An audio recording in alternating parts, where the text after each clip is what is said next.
బనకచర్ల అంశంపై అసెంబ్లీ వేదికగా ప్రజెంటేషన్ చర్చ పెడితే అసలు వాస్తవాలేంటి, ఎవరి వాదనేంటి, విషయాలేంటి అనేవన్నీ క్లియర్గా రాష్ట్ర ప్రజలకు తెలుస్తాయి కదా అని అంటున్నారు. ఇదే అంశంపై ఇప్పుడు మనం మాట్లాడుకోబోతున్నాం. ఈ చర్చలో ప్రభుత్వ విప్ ఆది శ్రీనివాస్ ఉన్నారు, అలాగే బీఆర్ఎస్ నేత రావుల శ్రీధర్ రెడ్డి ఇద్దరు ఉన్నారు. నమస్తే అండి ఆది శ్రీనివాస్ గారు. నమస్తే అండి రావుల శ్రీధర్ రెడ్డి గారు. నమస్కారం అండి. ముందుగా ఆది శ్రీనివాస్ గారు, ఎందుకు ప్రభుత్వం అధికారికంగా నిర్వహించిన ప్రజెంటేషన్కి బీఆర్ఎస్ ఎమ్మెల్యేలని పిలవలేదు? ఇది బీఆర్ఎస్ అడుగుతున్న క్వశ్చన్. ఇప్పుడు హరీష్ రావు గారి స్పీచ్ నేను వినడం జరిగింది. మీరు కొంచెం ఇప్పుడు వేసింది, ఎంతమంది కూడా ఫైట్స్ కూడా చూడడం జరిగింది. ఎంపీలతోని ఏదైతే మనం ముందుగా గౌరవ పార్లమెంట్ సభ్యులతో పెట్టిన మీటింగ్ లో బీఆర్ఎస్ నుంచి వద్దిరాజు రవిచంద్ర గారు రాజ్యసభ హోదాలో వచ్చారు.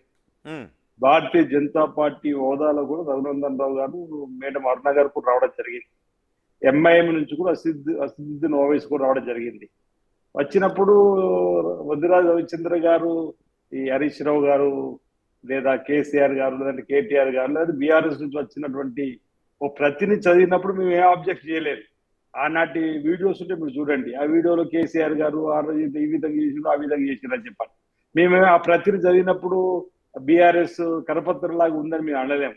అదే మా ముఖ్యమంత్రి గారు మాట్లాడినప్పుడు మీరు మమ్మల్ని పిలిచిర్రు, ఈ విధంగా ఉన్నట్టు మాట్లాడితే ఉలికిపాటు అన్నట్టు వారి ఇంటర్వ్యూ లేచి మేము వెళ్ళిపోతున్నారు, వెళ్ళిపోయారు. ఇక్కడ మీరు ఒకటి గమనించాలి, మేము పార్టీలకు అతీతంగానే ఏదైతే పవర్ పాయింట్ ప్రజెంటేషన్ ఇవ్వాలనే ప్రయత్నం చేసినో అది పార్లమెంటు సభ్యులకు సంబంధించి, ఆనాడు పార్లమెంటు సభ్యులకు సంబంధించి వేయడానికి పవర్ పాయింట్ ప్రజెంట్ ఇవ్వడానికి కారణం ఏంది? ఢిల్లీలో ఉన్నటువంటి ప్రభుత్వాన్ని ఆపడానికి పార్లమెంటు సభ్యుని హోదాలో అన్ని పార్టీలకు అతీతంగా మీరు పార్లమెంట్ లో రేపు భవిష్యత్తులో గలమెత్తాలని, లేదు అక్కడ జలశక్తి భవన్ లో ఏదైతే జలవనరుల శాఖ మార్చులు మీరు రేపు గలవడానికి వెళ్తున్నప్పుడు మీరు అందరూ కూడా రావాలని చెప్పినటువంటి కార్యక్రమాన్ని వేసినప్పుడు ఆల్ పార్టీస్ పిలవడం జరిగింది. ఇక్కడ వీళ్ళు హరీష్ రావు గారు దాన్ని అబద్ధాలు ఆడే విధంగా, అబద్ధాలు చెప్పే విధంగా చేసే ప్రయత్నంగా నేను భావిస్తున్నా. ఆల్ పార్టీ మీటింగ్ ఎందుకు ఇట్లా పెట్టారు? నిన్నటి మీటింగ్ కూడా ఒక కారణం ఉంది.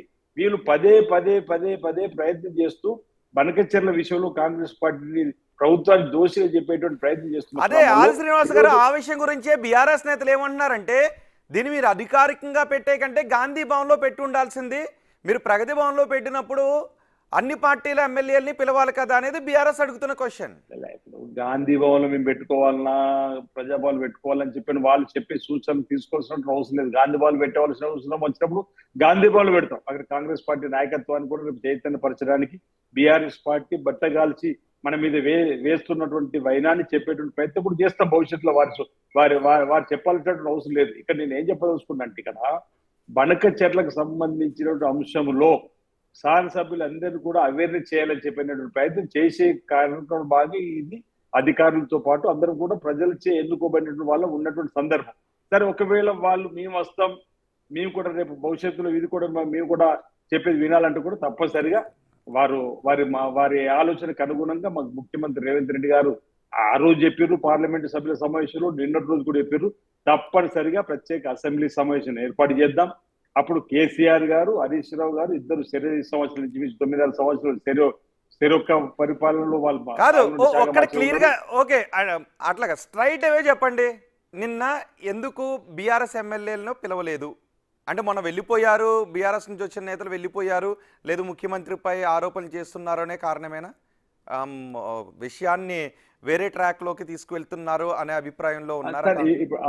అధికారులు వాళ్ళకి సమాచారం ఇచ్చి ఉంటారని నేను అనుకుంటున్నా. మీరు ఇప్పుడు పదే పదే ప్రశ్న వేస్తున్నారు కాబట్టి నేను అధికారులతో మళ్ళీ మాట్లాడతా బ్రేక్ లో. ఓకే. అధికారులు